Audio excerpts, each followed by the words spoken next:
Marcus Ericsson is not really fishing. He is catching plastic in the Atlantic Ocean.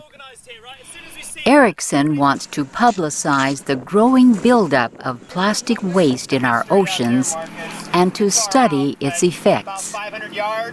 So these are the 5 subtropical gyres in the world. So the majority of the plastic in the world accumulates. The gyre is formed by ocean currents that couple with the spinning of the Earth's rotation. And what happens is that you have effectively a massive whirlpool, this large spinning current system where debris can accumulate. Anna Cummins and her husband, Marcus Ericsson, set up a not-for-profit group called the 5 Gyres Institute.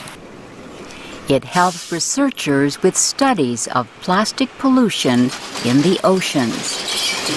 Cummins says plastic bags and bottles have little or no value after they are used. Most plastic waste can be found in solid waste landfills or along rivers.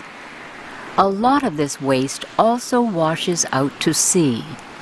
This becomes a problem in the marine environment because plastics are designed to last forever. They don't break down, they can't be digested by marine organisms, and they persist in the ocean for thousands of years. When sailing, Ericsson and Cummins gather objects from the ocean's surface. Hundreds of things they caught have gone to a California laboratory for testing.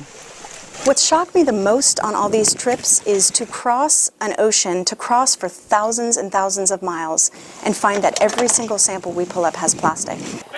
Some plastics stay in large pieces for a long time, but many break down into smaller particles. The plastic out there, it's not a condensed island of trash. It's really spread out.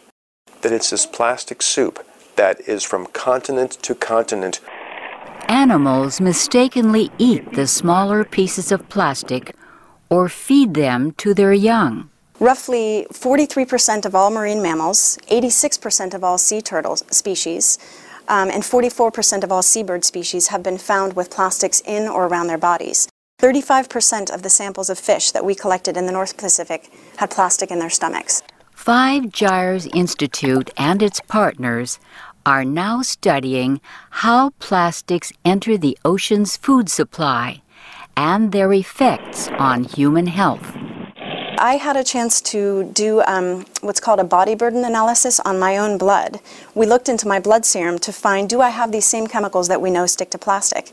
And we found in my blood trace levels of PCBs, DDT, PFCs, and higher levels of flame retardants. We don't know how these chemicals entered my body. As a woman, I know that these chemicals in my body will pass on to the next generation. Marcus Ericsson and his partners used 15,000 empty plastic bottles to build a boat they called Junk Raft. In 2008, they sailed from California through the North Pacific Gyre. The North Pacific Gyre, it's surprising if you go only 1,000 miles off the coast of California, which is 7,000 miles from Japan, you still get a lot of Japanese and Chinese plastic. Ericsson and Cummins say the seas of plastic waste will be with us for a long time, but they believe there are solutions. The solutions, they don't begin on the ocean. They begin on land. We also need to improve our recycling infrastructure. Here in this country, in the United States, we only recover and recycle roughly 5% of our plastics. Reusing plastics is one way. The husband and wife team say they support the wider use of biodegradable materials. They want more products redesigned so they can be used again and again.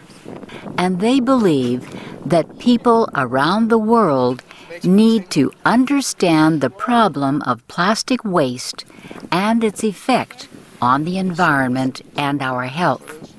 I'm Shirley Griffith. Yeah, can you hold this? I have to go find some other jars.